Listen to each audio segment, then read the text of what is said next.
I'm at the Indianapolis Motor Speedway, as you mentioned, Gayle, where this pop-up tent city behind me has filled up with hundreds of people who, like the rest of us, probably spend much of our time looking down at screens. But today is going to be different, and not just here. 99% of the continental U.S. will see at least a partial solar eclipse this afternoon. And for more than 30 million people, they live in the path of totality. That's when the moon's shadow is going to turn day into an eerie kind of night. Totality, as they call it, will last at least 3 minutes. That is enough time to listen to a good chunk of Total Eclipse of the Heart by Bonnie Tyler, which you bet that's going to be trending today. But this is an event, guys, that really used to terrify people, but now it's mostly a source of inspiration. And that is a big part of our coverage today, this rare moment of communal wonder. They're arriving by the millions. This is going to be fun. Inside that 100-mile-wide path from Texas all the way to the Northeast, where for a few mind-blowing minutes later today, the moon will block out the sun and cast a shadow across America. Here it comes!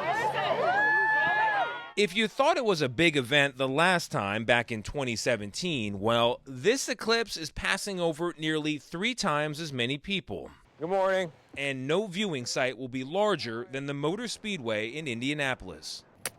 Up to 50,000 people expected, many even camping out, for an experience that's described as an amazing sky show that unfortunately is difficult to describe. Paul Messerschmidt and his brother John are here for their 12th total eclipse between them. It's an opportunity to kind of share a communal event and maybe have a few moments of peace and tranquility. And after more than a half-century of chasing, it's now a family-wide event. Though no one can match the brothers' passion, not even John's wife, Christine. You've heard all this before from these guys.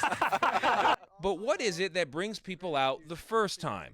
For Yvonne Reed, it's partly the way her friend Donna Witzel described her 2017 totality experience. Chills, you know, when the total happens, it's just like the whole world changes. For Andy Verstig, the hope is his dogs might wear eclipse glasses when the time comes. We're going to try to see if they'll look at it. I don't know. Getting dogs to look up is tough. All right, Dan, are you ready? No glasses, though, for Talisha Cabral's dog, Xander. She doubts he'll look up anyway. But she is bracing for that moment of totality. It'll be cool. It's a once-in-a-lifetime experience.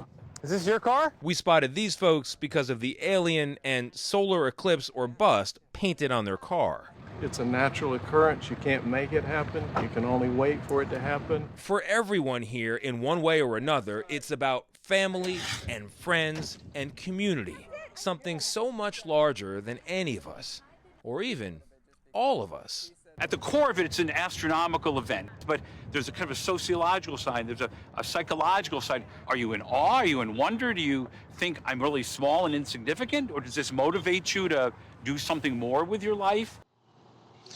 For the record, dogs do not need eclipse glasses because we're the only animals stupid or smart enough to be looking up at the sign. But almost everyone who does feel something during totality.